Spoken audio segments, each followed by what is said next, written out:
So we can see here from the result, it was able to find a number of files.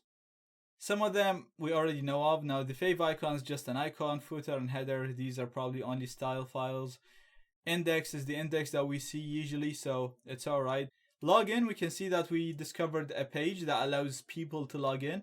Now in many scenarios I was able to find username and password of a target exploiting a really complex exploit and then ending up not being able to log in because I couldn't find where to log in. So tools like this could be very useful.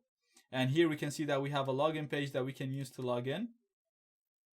Page not found, not very useful.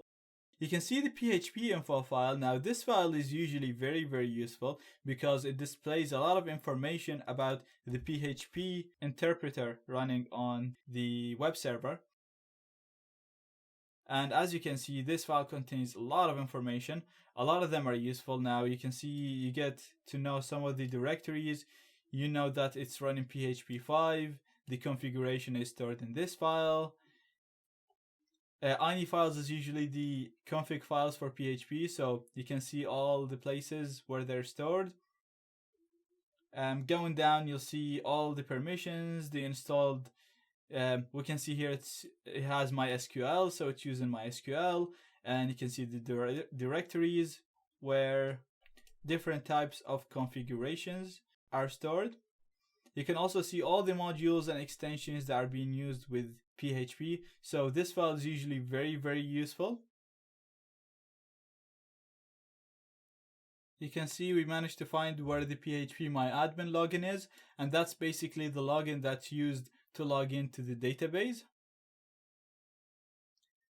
Another very useful file is the robots.txt, and that is the file that tells search engines such as Google how to deal with the website. So it usually contains files that we don't want the website or Google to see or to read. So if we can read that file, then we'll be able to see what the web admin is trying to hide. So going in here, we can see that the web admin doesn't want Google to see a directory called passwords. Okay, and it also doesn't want it to see a file called config.inc. And it also doesn't want it to see these other files. So let's have a look on the passwords and the config.inc as examples. So I'm just going to open a new tab, and we're going to put our address like so. So it's the current directory, and then we just put passwords after. In that, we can see that there's a file called accounts.txt. And going here, we can see that we got some usernames and passwords.